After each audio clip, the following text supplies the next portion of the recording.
of wealth from the middle class and the poor to the wealthy. So this is what's going on. This is why there is anger. This is why they don't even pretend to balance a budget, why they don't even bring up budget resolutions, because they don't have an answer and there's no money in the Treasury. That is the reason. So what we have to deal with is, where does wealth come from? Does it come from the government? No, the government gets in the way. The wealth comes from productive individuals when they have the ability to produce and get the government out of the way, and you can be rewarded for your efforts.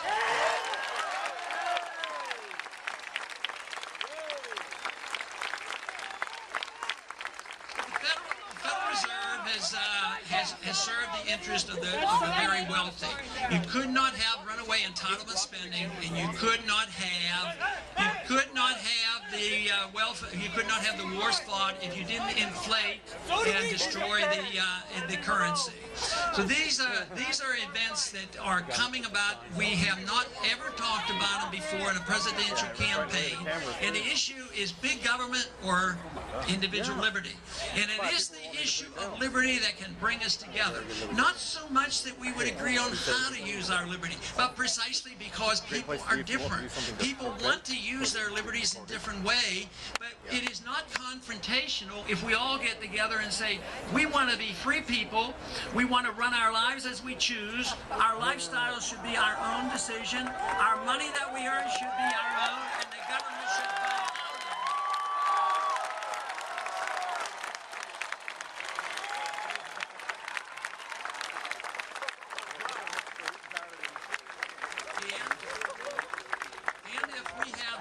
Today, most people understand is we have the freedom of picking our own religion, and there's many different religions, and we can pick no religion if we don't want to, and we don't feel intimidated, and we don't have to endorse what people do and pick. Same way with our intellectual liberties. We're allowed to read the books we want, even very dangerous philosophies that can do damage to us. We're allowed to read and study. But why is it? Why is it, if we protect intellectual and religious liberty, why can't we protect the liberty of you to put into your bodies whatever you choose?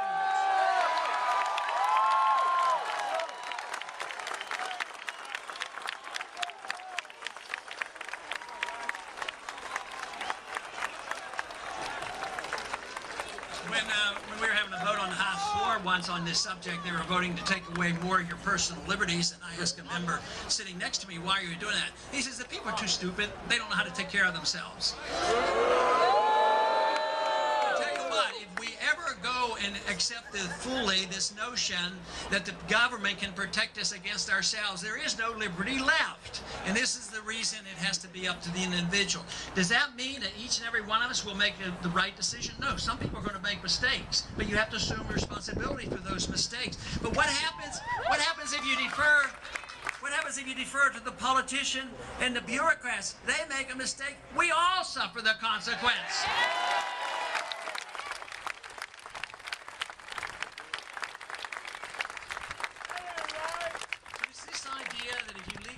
Freedom that you endorse what people do, and that's absolutely not the truth, because people will use things differently and do things in different manners. The idea is that we as individuals make all our own decisions. We should decide what we smoke, drink, or whatever we do.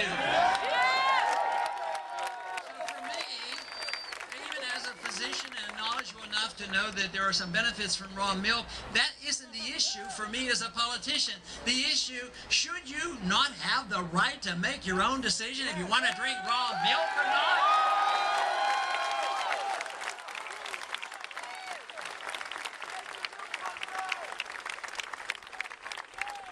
Now others say, well, that's okay to a point, but we have to make sure that nobody ever uses any drugs. I says, you mean alcohol?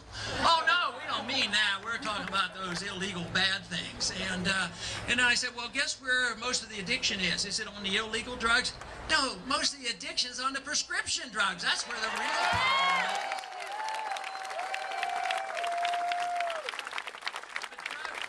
Drugs and making our own decision is risky. There are some dangers to that. But the greatest danger in the war on drugs has been the war on drugs, much more dangerous than the drugs themselves.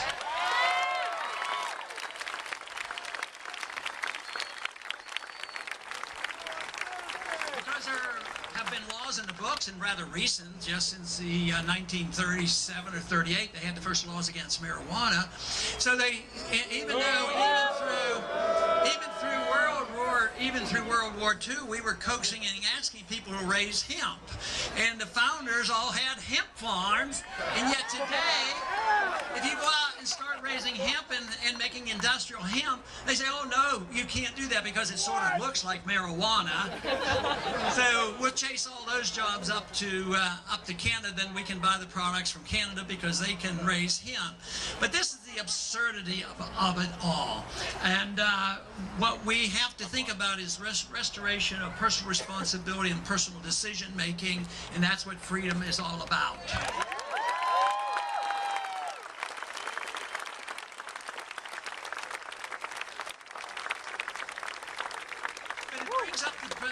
The question about if you're going to have some regulations, who should do it? Should it be the national government or should it be local government? Well, my personal opinion, where the regulations come from, you the individual,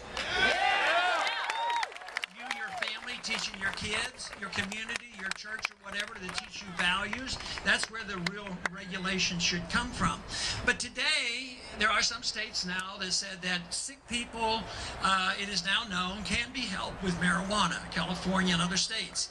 So what does our president do? His promise to lighten up on those law enforcement. He's enforcing those laws worse than ever. And it's an interesting way to bring up the issue of states' rights. Some people like to paint the notion of states' rights as being something bad. But conservatives talk about states' rights. Sometimes they follow them, sometimes they don't. But liberals should understand, well, maybe it should be the state prerogative of what they should do in how this should be administered.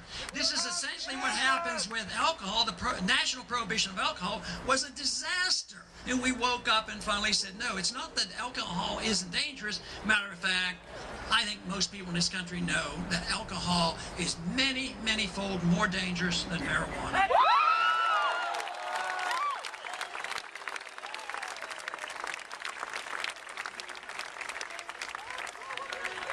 And of course, the real danger comes from, well, it's tremendously expensive. Our national debt was added to by $3 trillion in the last 30 years because of the drug laws. We put people in prison for life, 3 times arrested for nonviolent crimes, and they're kept for life. At the same time, we find, lacks in law enforcement when it comes to rapists and murderers. So it makes no sense. We have 5% of the world population. We have 25% of the world prisoners. And my suggestion to you is that I do not believe that the American people are that much worse than other people. I say we have way too many laws on the books.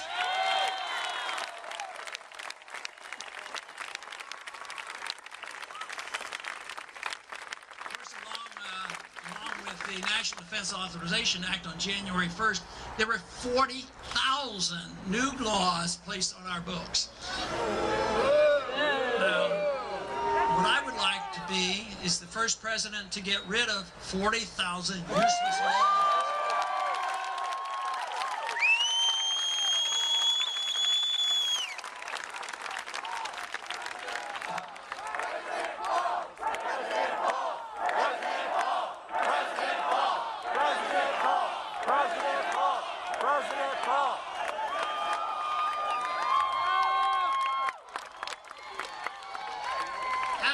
After the Constitutional Convention, Franklin was asked what had they given us, and his remark was, we have given you a republic if you can keep it, which is a major task, because if we don't change our way, if our revolution is not successful, we're going to lose it. But they had a high disregard for pure democracy, not the democratic process of electing leaders, but the process of letting the majority dictate against the minority. And they considered that a danger. But I think we're at that point now. We believe that if you get that 51%, they can undermine the rights of the individuals. The purpose of a republic is to protect the rights of all individuals and not to protect it, and that would be one of the rare limited functions of the federal government. But their reason that they didn't like democracy. They said eventually, when you get a pure democracy, it tends to waste. And when you think about the waste in this country, because there's always those in power and can manipulate and maneuver and get the contracts and all the things that go on behind in the Federal Reserve, it wastes and it also consumes wealth. We're consuming wealth now. We're not producing wealth. We haven't had any significant new jobs in the last 10 years, and we've had 30-some million new people in this country. So we're wasting and we're consuming, and their prediction at the time was if you allow that to happen, you will self-destruct.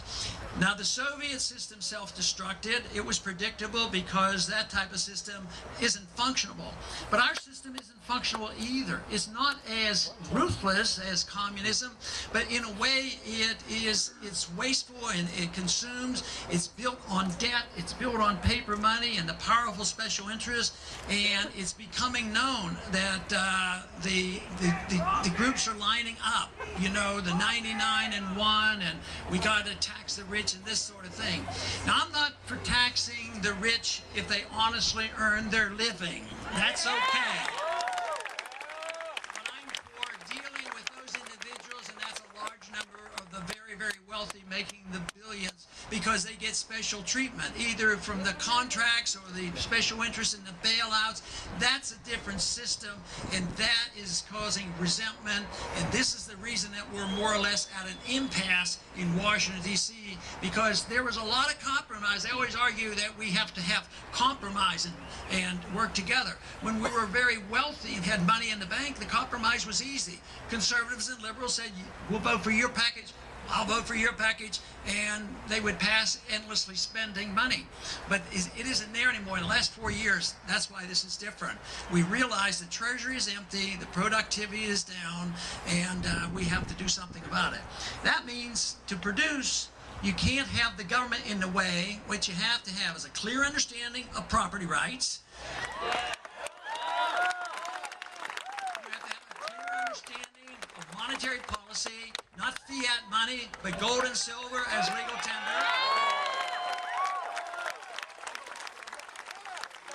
You have to have a government that will support and enforce contracts, not violate contracts on purpose. The contract is very important.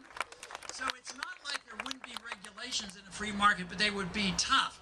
They talk about, well, there was lack of regulation, that's why we had the financial crisis. But that isn't true. We had the wrong kind of regulations that weren't working, and it would have been much easier to go through bankruptcy and punish the people who overextended themselves rather than buying the bad debt and dumping it on the American people behind the scenes in a secret manner.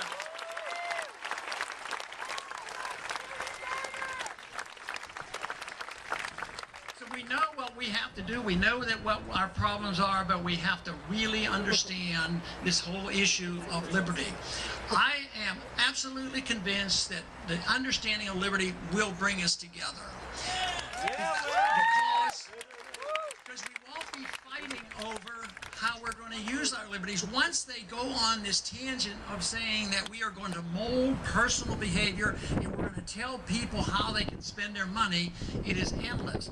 For too many years now, the founders had it together as one package, but in the last 100 years we have divided this. Some people defended civil liberties a little bit better than the others. Some people defended economic liberty a little bit better, but it's all one. But you have to understand, liberty comes to you as an individual. It's important to you as an individual. You have a right to your life, to your own lifestyle, and you have to have a right to your money as well.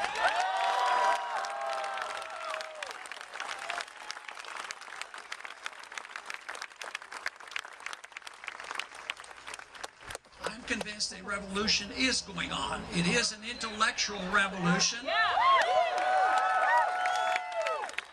It has been said that probably 100 years before our own original revolution, that the ideas were being studied and understood by a minority of people. It wasn't 50, 60, 70% who understood the issue, but there was that irate, tireless minority that